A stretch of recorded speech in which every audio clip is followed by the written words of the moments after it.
For the next few minutes, I'll pretend that I know banking very well, and you'll pretend that you understand everything I'm saying. We're both lying, I know. First, the fall of Silicon Valley and Signature Bank in America, and now a very crucial bank here in Switzerland. In fact, the longest running bank in Switzerland, Credit Suisse. From tax invasion to ultra risky investments to drug smuggling to even carrying out an entire corporate espionage, the story of Credit Suisse is no less interesting than a James Bond film. The fall of Credit Suisse is like dominoes, one triggering the other to fall. So let's start with the first domino.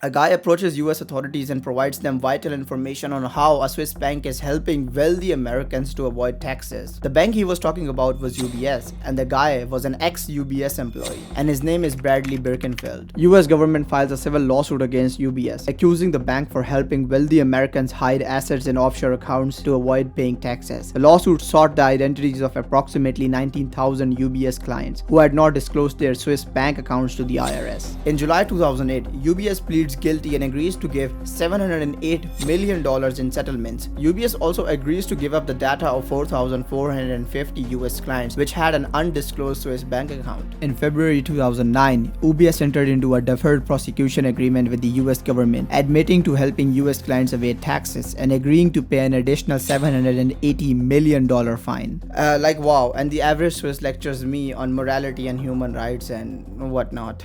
Later, the US grand jury indicated Bradley was also guilty as he was also involved in the helps of these deals, and he got sentenced in jail for 3 years. He received $104 million as an award for snitching on his homies. Lol. Damn, 6ix9ine would be hella proud of this guy. But his impact didn't stop there. It rippled. The US Department of Justice and Internal Revenue Service IRS launches a criminal investigation into Credit Suisse's activities, as they were suspected of doing what they did best, or at least what they thought they did best, which is hiding billions of dollars in offshore accounts, using tactics such as setting up shell companies and fake foundations. The bank is also sued by the Security and Exchange Commission (SEC) for violating security laws. Credit Suisse agrees to plead guilty to one account of conspiracy to aid and assist in the filing of false tax returns and pay $2.6 billion fine. This is the largest fine ever imposed in a US criminal tax case. The bank also admitted to helping around 22,000 US clients to evade taxes and agrees to hand over their names to the US authorities. The practice of doing downright incorrect and shady businesses didn't stop there. Oh no, Credit Suisse didn't learn from their mistakes. In fact, after this, they started helping Italians evade taxes. Lol. Soon they also got caught there and paid 109 million euros. All this was happening under the CEO Tidjam Thiam. He wasn't directly involved in these cases, but a lot of blowback was faced by him, as everything was happening under his watch. But the next case broke the camel's back even for him. The story of Credit Suisse is no less of a gangster business practices and James Bond style attempts to run an intelligence agency. What happened was that Iqbal Khan, who is also a Swiss Pakistani, was the head of the wealth management department, and he decided to leave the bank and join UBS, which did not set well with Credit Suisse as he was one of the top tier talents in Credit Suisse, and they funded private spies to observe him in public. They followed him around, followed his wife. Iqbal soon got cautious of this and even confronted the guys. Later the case got public and the CEO Tidjam Thiam not only apologized but also stepped down from his post. This scandal caused significant damage for the bank, resulting in substantial fines and destruction to its reputation. The case also highlighted the potential risk associated with corporate espionage and the importance of having strong ethical standards in business. The Swiss Financial Market Supervisory Authority, FINMA, launched their own investigation on Credit Suisse and fined them 90 million francs. The regulator found that the bank had breached several regulations, including those related to risk management, control functions, and protection of employee rights. Year 2021. Risk and mismanagement was the name of the game for Credit Suisse at this point. Instead of learning and mending their ways, they continued on the same path and paid insane litigation costs. Litigation costs are allocated for scandal and cases in terms of case filings, court fees, lawyers, witnesses, attorneys. It's like driving carefully in speed limits to not only be kind to your life but also others. Credit Suisse was like, no, I'm gonna keep on driving recklessly and I'm gonna keep on paying these fines and charges. Like, I'm gonna keep on paying the litigation costs and fines and charges and everything else. I'm not gonna change my ways. I'm gonna keep on driving like this. And the next case was not going to yield better outcomes of this reckless behavior.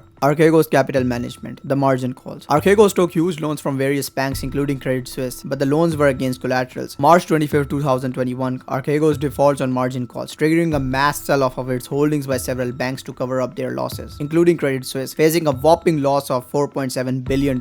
I know, I'll explain in easier terms. Let's say Lisa wants to buy a car and the car costs $10,000 and she only has $5,000 right now. She decides to take a $5,000 loan from her dad, and as for collateral, she gives off her very expensive makeup kit. I mean, it's a very expensive makeup kit, so it can be for $5,000, and which she can get it back as soon as she pays her debt. And this is given in case something happens, then the dad can sell the makeup kit to make up for the losses. But let's say the makeup kit is no longer worth $5,000 or $4,000. The value of the collateral is dropping. Then the dad can issue a margin call, asking for either more expensive collateral or pay off some of the debt. And if Lisa is unable to do either one of this, then she is defaulted on margin calls. Back to the video. The Swiss Financial Market Supervisory Authority FINMA fined Credit Suisse a whopping 196 million francs. Alongside $475 million were given in settlements with the SEC and the Department of Justice over its involvement in Archegos. And right then, Credit Suisse reported first quarter net loss of $252 million. The saga continues. Go big or go home. Credit Suisse was one of the largest investors in Greensill Capital, having raised over $10 billion through a series of funds. In March 2021, Greensill Capital collapsed, following the loss of credit insurance of its invoices and concerns about the valuation of its assets. The collapse left many of its clients without financing and raised questions about the company's business practices. Credit Suisse has since been accused of mismanaging the funds and failing to properly assess the risk associated with it. In total, Credit Suisse lost $4.7 billion from the collapse of Greensill and paid around $108 million in fines, from which $15 million to SEC, $44 million to FINMA, and around $47 million to UK's Financial Conduct Authority (FCA). It's normally a running joke in Zurich that the top bankers are sniffing cocoa off their expensive Rolex and whatnot. In terms of the next case, their love for cocoa could not be far from the truth. On September 18, 2018, a chartered plane owned by Credit Suisse landed at the airport in the Mexican state of Campeche. The plane was carrying suitcases filled with over 100 kilos of cocaine. The plane was leased by a company called Serena Aviation, which was partly owned by Credit Suisse's asset management division. None of their employees were affected by this, but again, the case brought enough damage to their reputation alongside raised questions on ethics of their way of doing business. One scandal after the other, making its stock value go down a spiral. The banking business is based around trust and reliability, as investors want their fundings to yield results